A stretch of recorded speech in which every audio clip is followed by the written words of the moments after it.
మేము ఇప్పుడు వరకు కన్నబాబు గారి పరిపాలన చూసాం. ఈ రాష్ట్రంలో జగన్ గారి ప్రభుత్వం యొక్క పనితీరు చూసాం. అస్తవ్యస్తమైన ఆలోచన లేని ఒక ప్రభుత్వం. ఇలాంటి ప్రభుత్వాన్ని నా రాజకీయ చరిత్రలో చూసిన తర్వాత ఇంత దారుణమైన గవర్నమెంట్ నేను చూసలేదు. ఇప్పటికే ఒక ఆలోచన లేదు.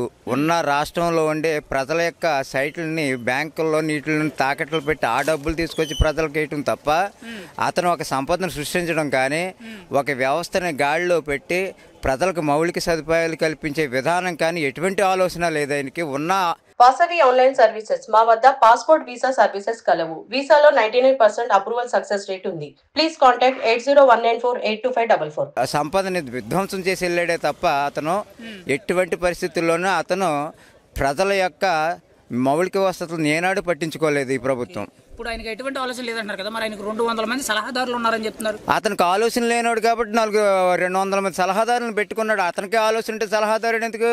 వాళ్ళు ఉన్నా కూడా ఇప్పుడు మరి పరిపాలనకి ఎందుకంటే అంత చెడ్డ పేరు వస్తుందంటారు. వాళ్ళ సలహాదారులంతా స్వప్రయోజనాల కోసం, వాళ్ళ ప్రయోజనాల కోసం, వాళ్ళకి హాని లేకుండా ప్రభుత్వం చేస్తే మన రేపొద్దున ఎటువంటి విధానంలోనూ ఇబ్బంది లేకుండా ఉండడానికి వాళ్ళ సొంత ప్రయోజనాల కోసం వాళ్ళ సలహాదారులను పెట్టుకున్నారు. దానికి ప్రజల ధనాన్ని వాడారు.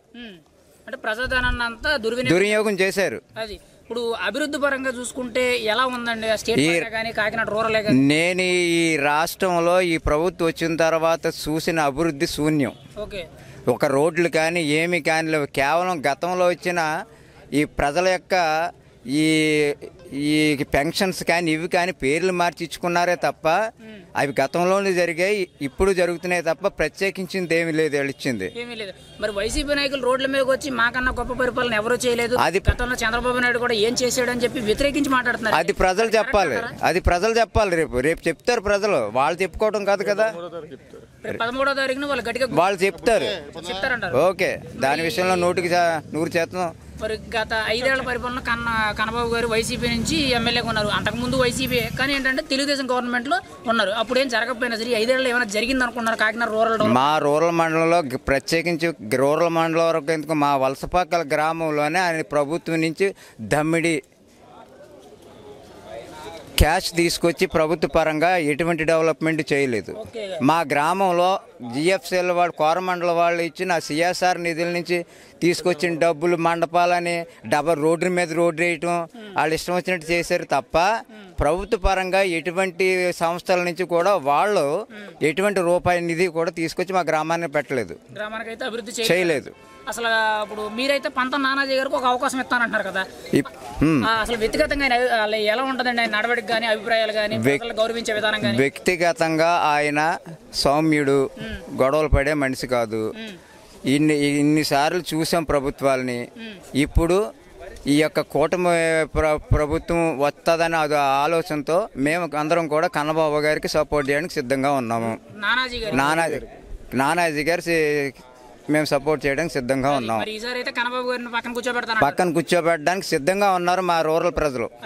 మీరైతే పంత నానాజీ గారు మీరు అనుకున్నట్టు ఒకవేళ అధికారంలోకి వచ్చారు ఏ విధమైన అభివృద్ధిని ఎక్స్పెక్ట్ చేస్తున్నారు? మేము ప్రజలకి మౌలిక సదుపాయాలు, రోడ్స్ అని, డ్రైన్స్ అని, వాటర్ అని, ముఖ్యంగా తీర ప్రాంతంలో వాటర్ సమస్య ఎక్కువగా ఉంటుంది. ఆ వాటర్ సమస్య ప్రధానంగా తీర్చవలసిన అవసరం ఉంది. మేజర్గా అయితే వాటర్ సమస్య ప్రధానంగా అది. ఇప్పుడు స్టేట్ లెవెల్లో చూసుకుంటే రాష్ట్రం ఉన్న పరిస్థితులు బట్టి చాలా అధ్వానంగా ఉందని చాలా మంది చెప్తున్నారు. అది నిజం అబద్ధం అనేది సామాన్యుడిగా ఒక ఓటర్ గా మీరైతే ఎలా ఫీల్ అవుతారు? పక్కా నిజం, 100% అది నిజం. ఎందుకంటే ఎటువంటి డెవలప్మెంట్ లేదు. మా నియోజకవర్గం బయటకు వెళ్తుంటే రోడ్లు ఎంత అధ్వానంగా ఉన్నాయనేది మనం కళ్ళారా చూస్తున్నాం మేము. కాబట్టి అభివృద్ధి అనేది నిల్లు ఈ ప్రభుత్వంలో. అభివృద్ధి అనేది నిల్లు అంటారు. ఇప్పుడు ఎంపీ అభ్యర్థి కింద ఒక పక్క వైసీపీ నుంచి చలమలశెట్టి సునీల్ గారు, రెండో పక్క కూటమి అభ్యర్థి కింద జనసేన నుంచి తంగెళ్ళ ఉదయ్ శ్రీనివాస్ గారు పోటీ చేస్తున్నారు. మీకైతే ఎవరు కరెక్ట్ అనిపిస్తుంది? మేము ఎంపీ కింద తంగెళ్ళ ఉదయ్ శ్రీనివాస్ గారిని కూటమి తరఫున మేము సపోర్ట్ చేస్తున్నాం.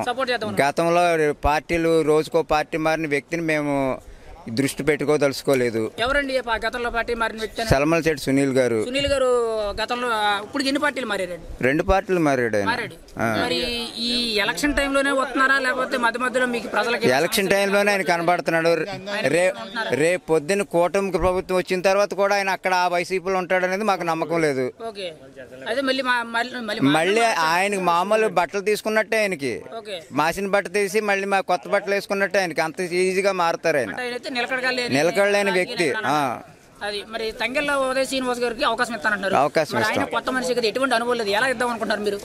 ఎంపీ అనేది పార్లమెంట్కి సంబంధించింది. ప్రభుత్వ పరంగా జరిగిన నిర్ణయాలు అక్కడ చేసేటప్పుడు ఇక్కడ ప్రభుత్వం పార్టీ ఆదేశించిన దాన్ని బట్టి అక్కడ ఆయన నడుచుకుంటాడు. అక్కడ జరిగే నిర్ణయాలన్నీ కూడా పార్లమెంట్లో జరుగుతాయి. కాబట్టి ఈ నియోజకవర్గానికి ఆయన నెగ్గిన తర్వాత పారిశ్రామికంగా ప్రాజెక్టులు కానీ ఇక్కడికి ప్రజలకు ఉపయోగపడే ఇండస్ట్రీస్ కానీ మౌలిక సదుపాయాలు కానీ హైవేలు కానీ ఆయన తెస్తారని మేము ఆశిస్తున్నాం. పార్లమెంట్ నుంచి అయితే నిధులు ఖచ్చితంగా.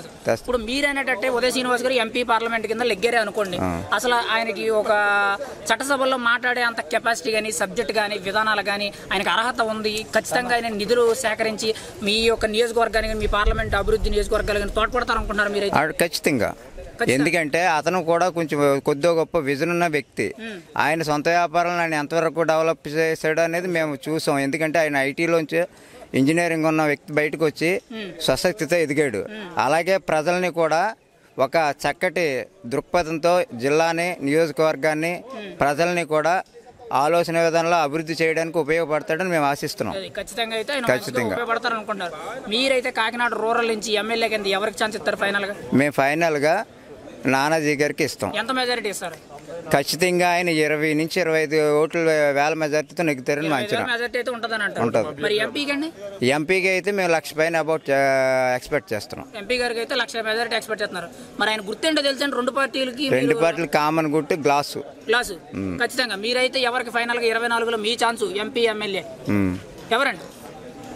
ఎంపీ శ్రీనివాస్, నానాజీ గారు ఎమ్మెల్యే.